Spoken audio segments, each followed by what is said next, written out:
सबसे सटीक विश्वसनीय तरीके से जिम्मेदारी निभाना, निडर हो आपके लिए सिस्टम से भिड़ जाना, आपके हर मुद्दे को मजबूती से उठाना, खबर को सिर्फ बताना। पार्टी के वरिष्ठ नेता और सांसद अवधेश प्रसाद ने आज दावा किया है कि समाजवादी पार्टी उत्तर प्रदेश की सभी 9 जो उपचुनाव की सीटें हैं वो जीतेगी और जीत रही है। अगर 10वीं सीट का भी चुनाव कराया जाता था तो वो भी जीत जाती, लेकिन नहीं कराया गया है, जिसकी वजह से वहाँ के बारे में नहीं कह सकते। लेकिन 9 सीटें बिल्कुल समाजवादी पार्टी जीत रही है। और उन्होंने ये भी दावा किया है कि कानपुर की सीट जो है 5 नहीं 50,000 वोटों से समाजवादी पार्टी की प्रत्याशी नसीम सोलंकी जीत रही है। वो आज यहाँ कानपुर में आए थे, उन्होंने जो है प्रेस कॉन्फ्रेंस की है, उसमें बात की। उन्होंने कहा कि उत्तर प्रदेश में जो योगी सरकार जो है केवल बटाव की राजनीति कर रही है, बंटवारे की राजनीति कर रही है, कटोगे और बटोगे इस तरह के तेज नारे बिल्कुल गलत हैं, बेबुनियाद है, इसका कोई औचित्य नहीं है। प्रदेश में विकास नहीं हो रहा है, कानून व्यवस्था बिगड़ी हुई है, लोग परेशान हैं, महिलाएं सुरक्षित नहीं है, प्रदेश सुरक्षित नहीं है, उद्योग सुरक्षित नहीं है, उद्योगपति सुरक्षित नहीं है। तो ये सब जो है वो भारतीय जनता पार्टी के लिए एक मुसीबत बनेगा। और ये चुनाव उत्तर प्रदेश में भारतीय जनता पार्टी के लिए एक ऐसा संदेश होगा कि वो जो बंटवारे की राजनीति कर रही है अब उसको पछताना पड़ेगा। आप सभी से निवेदन है, चैनल को लाइक करें, सब्सक्राइब करें, मैसेज बॉक्स में जाके कमेंट जरूर लिखें। धन्यवाद। आप कितनी सीटें जीत रहे हैं? सारी सीटें 9 सीटें हैं, 9 सीटें हम जीतेंगे।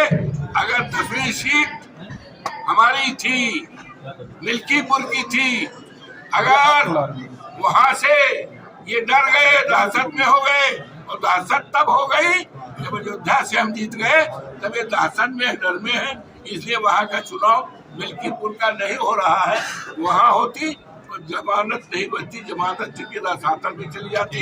9 सीटों में चुनाव हो रहा है, चुनाव 9 सीटों जीतेंगे। और शीशा मऊ के जो सीट है इसमें कम से कम हम 50,000 सभाएं थी, लेकिन उन सभाओं से ऐसा लगा, एक तो भीड़ ऐसी थी कि ऊपर से अगर सरसों फेंक देते तो सरसों जमीन में न जाती। भीड़ भी थी और भीड़ के साथ सबसे बड़ी चीज जो होती है, लोगों में उत्साह था और इस तरह की विचारधारा बनी थी कि भारतीय जनता पार्टी को हम पूरी तरह से केवल सोलंकी की पत्नी को जिताएंगे ही नहीं, बल्कि भारतीय जनता पार्टी की जमानत जब्त करेंगे। ये भाव अगर भीड़ की बात करिए तो योगी जी आए थे, उसमें भीड़ काफी ज्यादा थी, तो क्या फिर मानेंगे? योगी जी की भीड़ तो भैया सरकारी होती है, वो जुगाड़ू भीड़, सरकारी भीड़। हमारी जो भीड़ थी लगाव की थी, हमारी भीड़ के जितने लोग थे वो वोटर थे, मतदाता थे। योगी बाबा की जो सीट भीड़ थी उन्नाव की थी, इधर उधर की थी, बहराइच तक के लोग आए थे। तो क्या बहराइच लोगों को वोट है? वोट तो यही के लोगों का है। तो जीत बहुत बड़ी जीत होगी, और जीत का कारण है कि भारतीय जनता पार्टी ने अन्याय किया है, अत्याचार किया है सोलंकी परिवार से। हाजी सोलंकी जी हमारे साथ विधायक थे, ये हमारे साथी बैठे हैं, इनके साथ विधायक थे, बैठे हैं हमारे नेता साथी, सब लोग विधायक थे, अच्छे इंसान थे, गरीबों की मदद करते थे। उनका बेटा भी, और ये तो उनको जबरदस्ती गलत फंसा करके जेलों में डाला गया है। अब आप सोचिए, उनको भेज दिया गया है गोरखपुर के जो नई जेल बनी है महाराज, उनकी माँ देखने गई थी, और जिस तरह से एक्सीडेंट हुआ, केवल जान बची है। हमने तो उस गाड़ी को भी देखा, उनकी चोट को भी देखा, और आज सुबह उनके घर पे भी देखा। ये कोई चाहता है और मरने से बची है, उनकी बेटी को चोट आई है। तो इस तरह से भारतीय जनता पार्टी केवल सबका उत्पीड़न कर रही है, प्रदेश के दलितों का कर रही है, अल्पसंख्यकों का कर रही है, और पिछड़ों का कर रही है और समाज के तमाम लोगों का उत्पीड़न कर रही है। हम आज आपके शहर में गए, हम अपना सौभाग्य मानते हैं कि हमने यहीं से देवी कॉलेज से हमने MA पढ़ाई पढ़ा था। देवी कॉलेज हॉस्टल था बहुत बड़ा, 18 दिन बंगलों में रहते थे। आज जाने का मौका मिला वालकोली के तमाम मोहल्लों में। ये मोहल्ले इतनी गंदगी है, खासतौर जहाँ से दलित लोग हैं, तो दलितों के साथ किस तरह की इनका रवैया है, किस तरह का व्यवहार है। ये दलितों से वोट तो चाहते हैं, लेकिन जहाँ दलितों का वोट का सवाल, सम्मान का सवाल है, सम्मान से दूर रखना चाहते हैं। ये इनकी विचारधारा है। हमारे नेता माननीय अखिलेश जी उत्तर प्रदेश के मुख्यमंत्री थे और उत्तर प्रदेश के मुख्यमंत्री से पद से हटे तो उनकी कुर्सी को गंगा जल से धोने की ये मानसिकता है। ये लोकतंत्र में मानसिकता इस तरह की, ये पूरी तरह से लोकतंत्र विरोधी है। बाबा साहब भीमराव अंबेडकर के संविधान के विरोधी है, आरक्षण के विरोधी है और इस प्रदेश के दलितों के, पिछड़ों के और समाज के गरीब लोगों के प्रति इनकी रवैया ठीक नहीं। अरे बाबा को कम से कम चाहिए भारतीय संविधान पढ़ते, लेकिन बाबा भारतीय संविधान कम पढ़ते हैं। उनके टेबल पे देखिए तो मनुस्मृति की किताब रहती है। उनको संविधान पढ़ना चाहिए और जब संविधान वो पढ़ेंगे तो उनको पता होगा कि एक मुख्यमंत्री का कर्तव्य क्या होगा, मुख्यमंत्री भाषा क्या होना चाहिए। अब मुख्यमंत्री जिस तरह से भाषा बोल रहे हैं, कटोगे बटोगे तो कटोगे, बटोगे तो कटोगे। ये बांटने वाले कौन है? बांटने वाला कोई दूसरा नहीं है, बांटने वाले भारतीय जनता पार्टी के लोग हैं। ये बांटने का काम करते हैं और जोड़ने का काम अगर कोई करती है तो समाजवादी पार्टी करती है, PDA करती है। हमारे नेता दुनिया में नहीं है। माननीय अखिलेश यादव आज हमारे नेता हैं, उसके पहले श्रद्धेय मुलायम सिंह जी थे। हम लोग जोड़ने का काम करते हैं और भारतीय जनता पार्टी के लोग तोड़ने का काम करते हैं। लेकिन कितना भी कुछ करें, ये समाज टूट नहीं सकता, देश टूट नहीं सकता। अनेकता में एकता का जो सूत्र है, बंधन है, बड़ा मजबूत है। PDA इसको और मजबूत करेगा। आज महंगाई पर इनका कोई चिंता नहीं है। आज करोड़ों नौजवान बेकार हैं, पढ़े लिखे, इस पर ध्यान नहीं है। आज ध्यान क्या है? पाकिस्तान, मुस्लिम क्या भाषा बोल रहे हैं। ये भाषा आजाद देश के लिए उचित भाषा नहीं है। और भारतीय जनता पार्टी 9 सीटें हैं, 9 सीटें आज में चुनाव हो रहा है। भारतीय जनता पार्टी 9 सीटों से पूरी तरह हारेगी और समाजवादी पार्टी इंडिया गठबंधन बहुत करारी होगी। आज जब हम सोलंकी जी के लिए आए हैं, हमने देखा हमारी पार्टी में एकता है। कांग्रेस के तमाम नेता मिले, तमाम कार्यकर्ता मिले, आज हम मिलकर आ रहे हैं। उन्होंने कहा एक वोट हम लोग 12 बजे तक दिला लेंगे।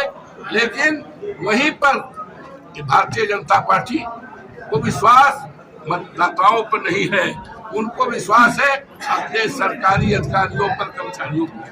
सरकारी अधिकारी और कर्मचारी बड़े जबरदस्त तरीके से उत्पीड़न कर रहे हैं। ये बिजली विभाग के लोग ये छापा मार रहे हैं और विभाग के सरकारी छापा मार रहे हैं। तुम्हारा छज्जा निकला है, तुम्हारी दुकान ये है, लाइसेंस कहाँ है, घर का नक्शा कहाँ। ये उत्पीड़न हो रहा है। हमारे कार्यकर्ताओं को 151 में जेल भेजा जा रहा है, धमकाया जा रहा है। अगर तुम वोट दोगे तो छज्जा गिरा देंगे, नक्शा पास नहीं है, बुलडोजर चला देंगे। इस तरह की धमकियां दी जा रही है। लेकिन धमकियों से कोई डरने वाला नहीं है, कोई हिलने वाला नहीं है। और जितने धमकी देंगे उतने समाजवादी पार्टी मजबूत होगी, उतने हमारा वोट बढ़ेगा और ये वोट को किसी प्रकार से रोक नहीं पाएंगे। हमारे नेता सब है, ये पूरी तरह से रखेंगे। हम तो फैजाबाद में घर से आए हैं 20 को, लेकिन 20 को ऐसी जगह हम रहेंगे कि देखेंगे, इनका उत्पीड़न देखेंगे और चुनाव आयोग से पूरी संपर्क में हम रहेंगे कि लोगों को, मतदाताओं को निष्पक्ष और स्वतंत्र मतदान देने में रोका टोका न जाए। अगर ऐसी कोई हरकत की गई तो लोकसभा के पहले दिन लोकसभा की बैठक 25 से होने जा रही, उसमें इस जबरदस्त मामले को, हिंदुस्तान की सबसे बड़ी पंचायत जो है लोकसभा, उसमें हम उठाने का काम करेंगे और उसमें आयोग और सरकारी ये सारा है। और एक बात और जान लीजिए, ये 9 चुनाव जो होने जा रहे हैं, इस 9 चुनाव में भारतीय जनता पार्टी हारेगी और जब हारेगी तो योगी बाबा की विदाई भी उत्तर प्रदेश से हो जाएगी। हम यहाँ के मतदाताओं को अभिनंदन करते हैं, स्वागत करते हैं। अपने सभी कार्यकर्ता साथियों को जो कार्यक्रम में लगे हैं, चुनाव में एक महीना से सारे लोगों को मैं बधाई देता हूँ, धन्यवाद देता हूँ और यकीन विश्वास कराता हूँ कि ये चुनाव एक इतिहास बनाएगा और इस तरह का हो जाएगा। अब अन्य अत्याचार यहीं से बंद हो जाएगा जब यहाँ से बड़े वोटों से हमारी सोलंकी हमारे उम्मीदवार ही जीते। भारतीय जनता पार्टी जो है समाजवादी पार्टी को एक तो समाप्तवादी बताती, दूसरे अपराधियों बताती, इसमें क्या कहेंगे आप? ऐसा है, समाजवादी पार्टी समाप्त नहीं है। आपने देखा होगा कि क्या कहते थे लोकसभा के चुनाव में, 80 में 80 और 80 में उत्तर प्रदेश में साफ हो गए हैं, उत्तर प्रदेश में हार गए हैं। और अयोध्या जनपद में जो सीट थी लोकसभा फैजाबाद की, इनको घमंड था कि हमने मंदिर बनवाया है, हम राम को लाए हैं, राम को मूर्ति पकड़ बैठाए हैं।